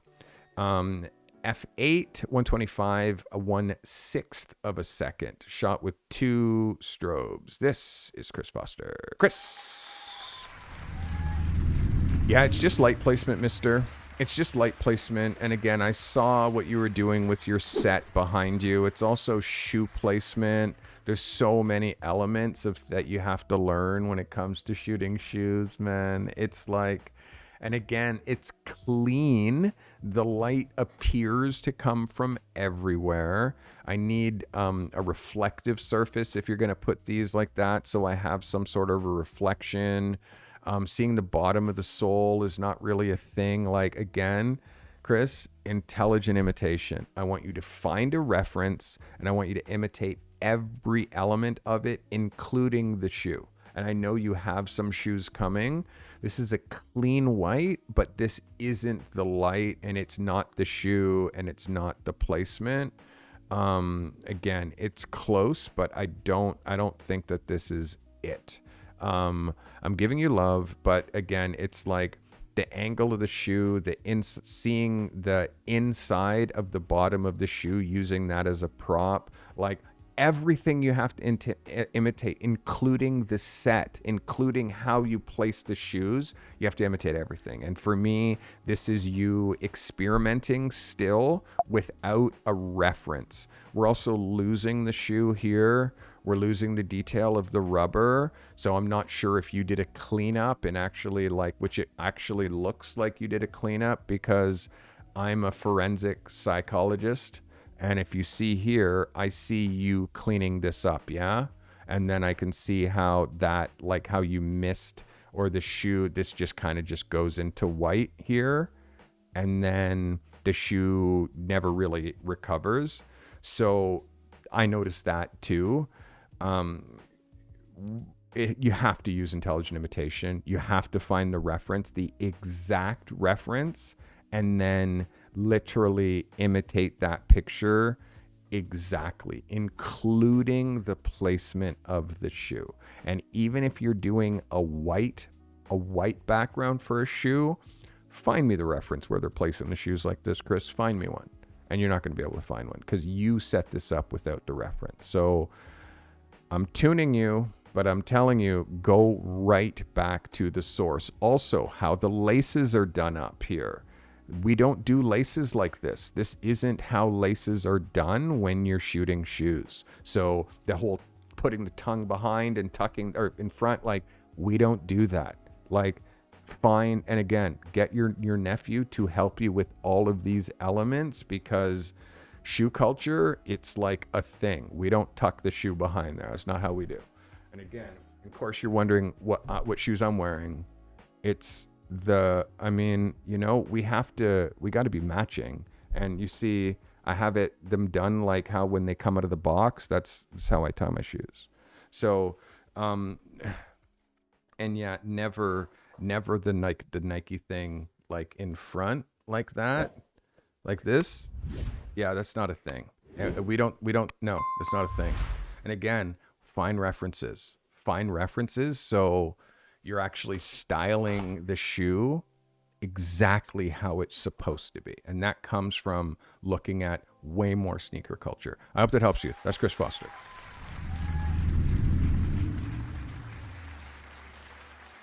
All right. This is Mr. We don't have any time to play any spots, guy. I appreciate you saying that, but I don't have time. Next on our agenda is calligraphy. Z8, 85 millimeter, ISO 800, f2.8, 1/100th of a second. Shot with the 1 Westcott strobe. Let's have a look. This is Calligraphy Ridgely.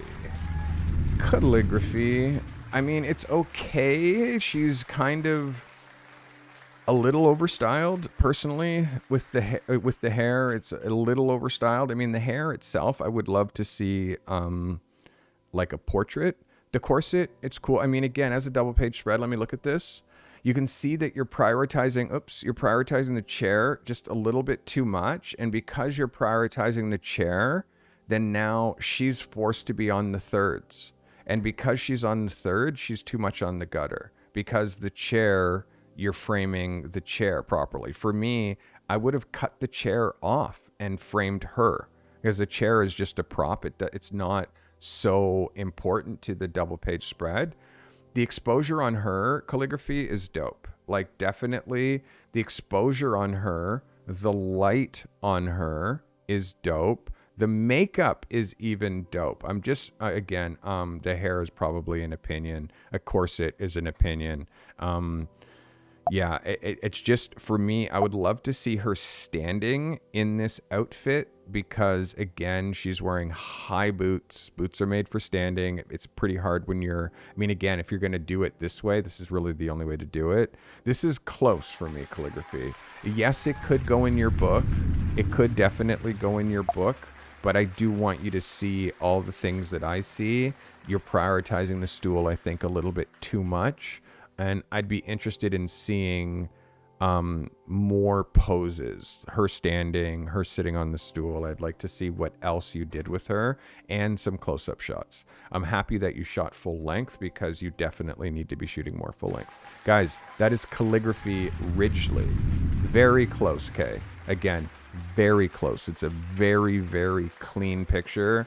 Can definitely go in your book, but I want to see what other edits to do to make sure that this is the right one. If this isn't the right one, then I want to see what some of the other edits are so we make sure we pick the right shot for your book. All right, that is Calligraphy. Great job, Calligraphy. And again, I like this girl's style. I just think that sometimes we kind of got to pull the style back just a little bit because she's got a lot of accessories on, like tons of bracelets, tons of rings, tons of necklaces, earrings. Like, she's got like just a lot of ornamentation. And sometimes people need a little bit of like understated. They need like to dress down a little bit. You know what I mean? So that's something that we can help them with. This is Calligraphy Ridgely, guys. Thanks for submitting calligraphy. All right. Last photo of the day is Nick Johnson. Nick says R5 Mark II 50 millimeter 1/60th of a second f8. Didn't tell us the ISO, but that's okay. He's using lights. I think 1-2 lights. 2 lights. This is Nick Johnson. Nick, thanks for submitting. This is a vibe, Nick. Her head's a little high in the frame, as you can see, like when we're looking at this as a cover. Her head's really high on the eye line there. I would love to see just a little bit more room. You can see like she's way up here. And as far as down here, like we can crop this anywhere without there being any issue. But if she's too high in the frame, we can't use it as a cover because it's not framed properly. So I'd love to see some other versions. Let me show you this as an 8x10. Obviously, as an 8x10, we're going to have to move this frame right up to the top. And you can see you can crop her anywhere along the legs and not lose any of the picture, especially because the Aloe branding is here. So you're not losing anything. So you still have the brand. I just feel like you bias too much of the legs. You bias too much of the legs in this picture, which makes it feel very top heavy. I like the pose. I like the light. Always have to watch what's happening under the armpit when you're shooting. As you can see, if I zoomed that up very close, you wouldn't really know what you're looking at. So that's something else that you have to watch. Like, make sure that like looks the part. You might have to do a little bit of post-production under the arm. But the thing that I'm noticing and that's catching me the most is the headspace. Just watch that headspace and see what you can do under here. See if there's another frame that you're a little lower and that maybe her arm here is in a different position, so we're not seeing that. I hope that helps you. That is Nick Johnson. Other than that, Nick, like this, I know you have other edits from this session that's going to work. I like the feeling. It's a little bit darker than you normally do. I feel like this is a nice add to your portfolio. This is Nick Johnson. But again, I want to see a different edit. Thanks for submitting, Nick. All right. So we are going to do some photos of the week, and then I'm going to deep dive explain what's happening. I'm going to deep dive explain what I need you to do for assignment next week. All right, let me talk to my man here. Just texted me, Silvano. All right.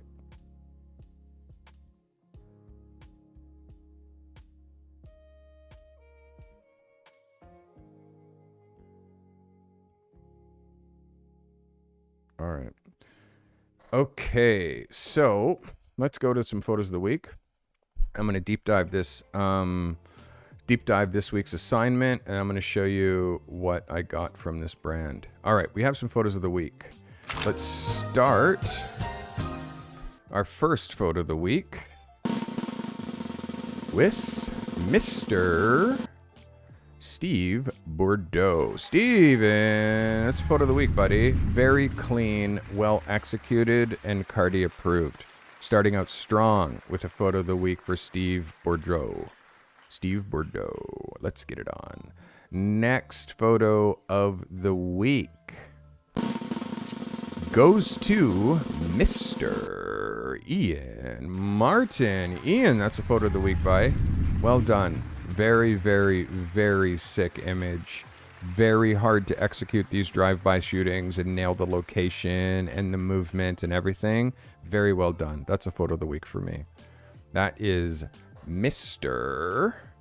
Ian Martin. Our next photo of the week goes to Miss Nadine O'Connor. Nadine, congratulations. That's a photo of the week for me, Nadine. Keep pushing. Keep going on these vibes. I need it. More.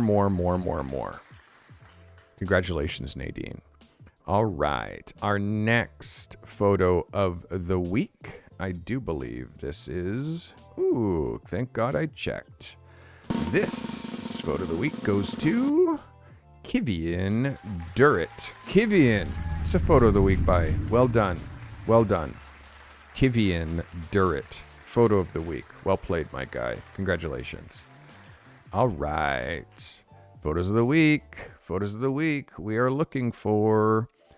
Photo of the week goes to Charles Fortin. Charles, this is becoming a regular affair. You got a lot of really strong work from this session with these surfers. Like, really strong work, my guy. Be proud. Well done. Charles Fortin. All right, that's Charles. Another photo of the week goes to Natalie Murdoch. Natalie, congratulations. That's a photo of the week. Nice and clean. Again, keep in mind, I mark and judge you against you. I'm not judging you against any of the other photographers. You show me your bar, you show me where you are, and then I judge you against you. And each time you level up, I now judge you against this new bar. That's your new level. And when you level up again, I now judge you against this. And all those other shots back here, like, can't look at those anymore. Because once you level up, we're not showing old shots before you leveled up. That's how you develop a portfolio, build one, and actually show work that gets work. So that is Natalie Murdoch. Let's go. Natalie, photo of the week. Congratulations. All right. Who else? This photographer right here. Mr. David Holmes. That's photo of the week, David. Photo of the week, David Holmes. Let's get it on.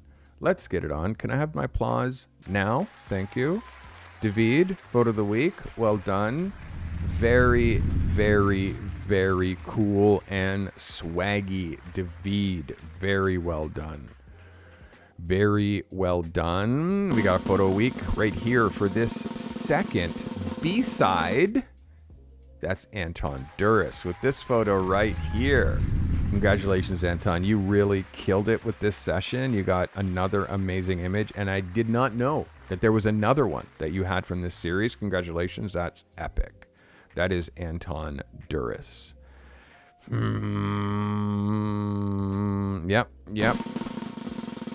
Here's a photo of the week. This goes to Doyle Daniels. Doyle, I critiqued your lens selection, but it does not make this photo any less impactful. Okay?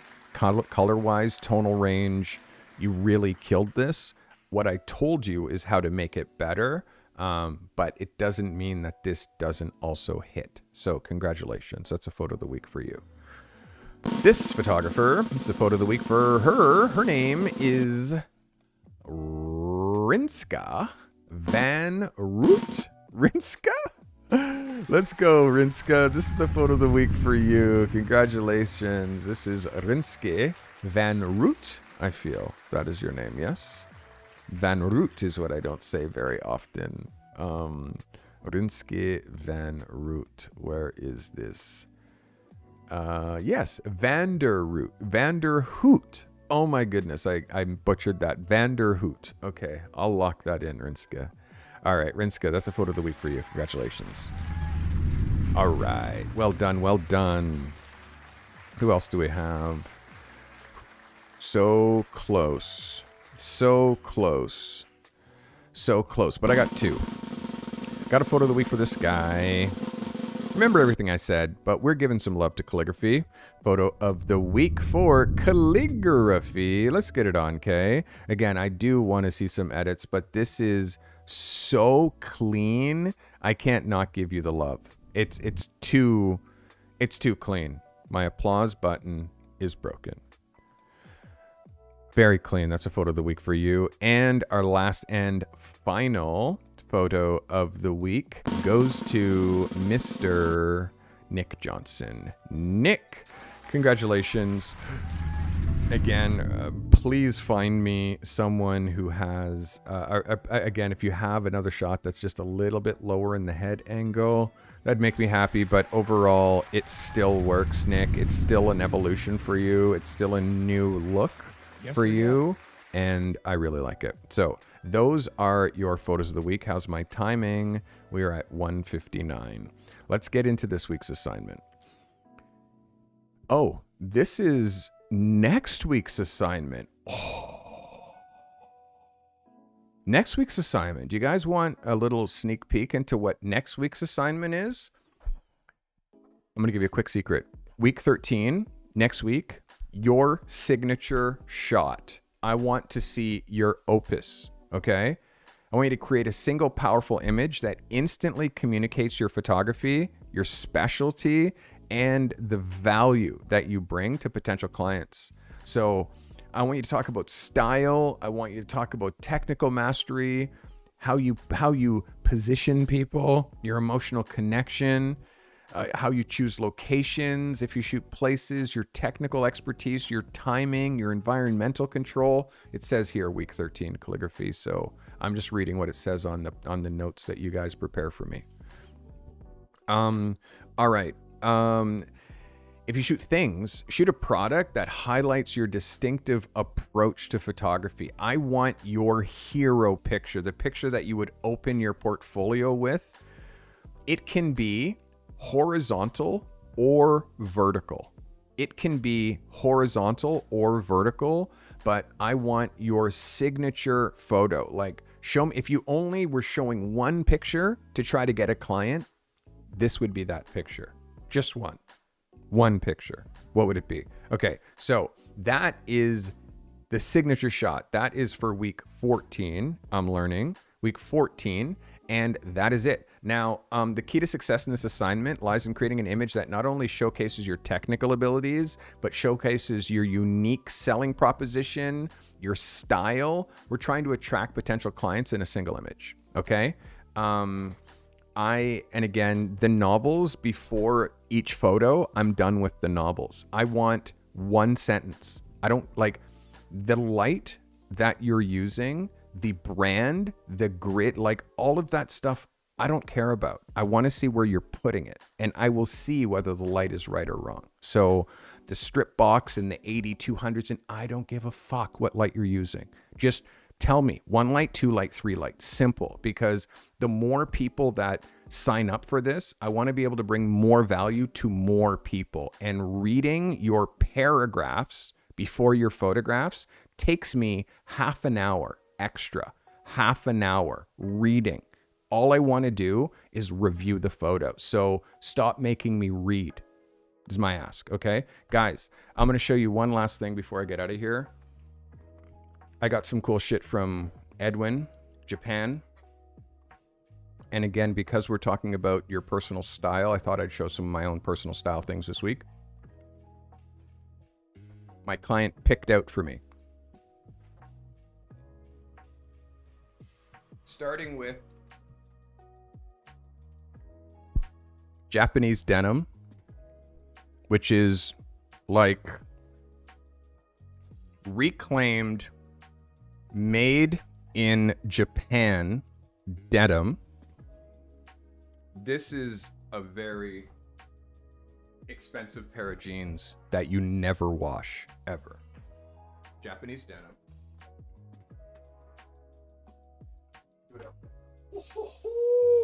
Forgot about this, yo. I love busting packages. It's the best. Forgot about this. Let's show you this one. Let's show you this one.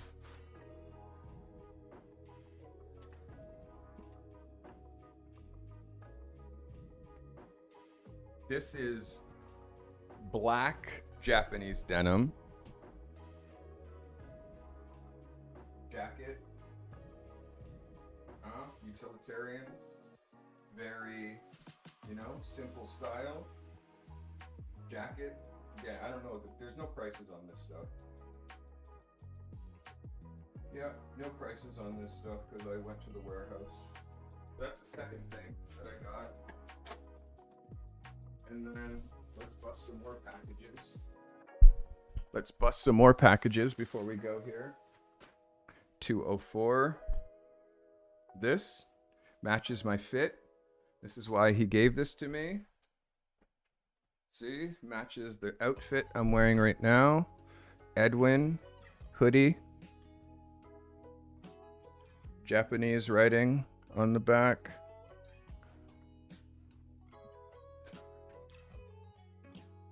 Oh, look at this. More pants.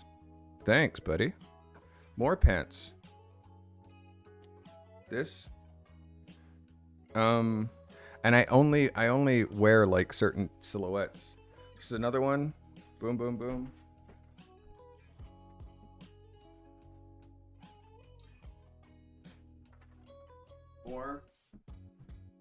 More. Oh, this is a sick hoodie, yo. Edwin. And then this on the back. Yeah, this one's blue. I don't really wear blue, but we'll rock that.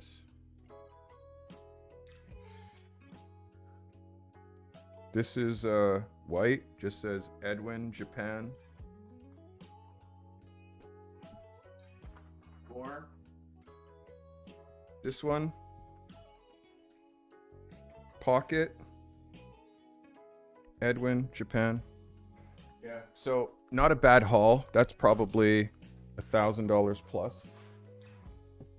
Clothing from one quick free shoot. So again, you really do have to do brand stuff and think like, okay, I'm going to pull some clothes from a store and shoot something and then show that brand. Like, this is going to end up, this is just them not even paying me. This is just them wanting me to be wearing their stuff. But this is turning into jobs. So guys, I hope today brought you value. I thank you for watching. I'm going to go make some magic. Oh, also there's some new work on stevecarty.com. I'm updating new work every week. So if you want to check my new stuff, please have a look. stevecarty.com. If you need some help from me, go to the Carty Method. And for gosh darn sakes, join Portfolio Lab.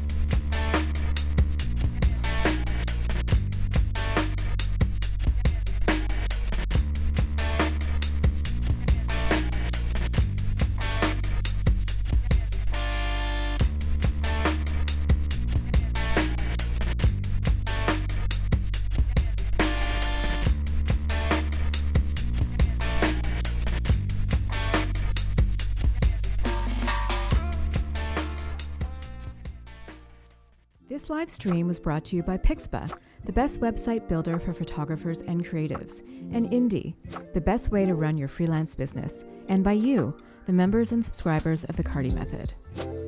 Consider becoming a member for $5 a month to show your support for our content, and we'll reward you. You get members-only content every month, and Carty has the best emojis on YouTube, and you'll get that crown badge next to your name. If you're building your photography business, make sure you join Portfolio Lab. How ready are you to be a pro? Take the Carty Method Pro Photographer's Readiness Scorecard. You'll always find helpful links in the show notes. Sharing is caring. If this content has brought you value today, share it, clip it, post it to your socials. Curating and sharing helpful content makes you an expert. Even if the content you're sharing isn't yours, be a curator and share this content with your network. Find your creative and business genius with the Carty Method.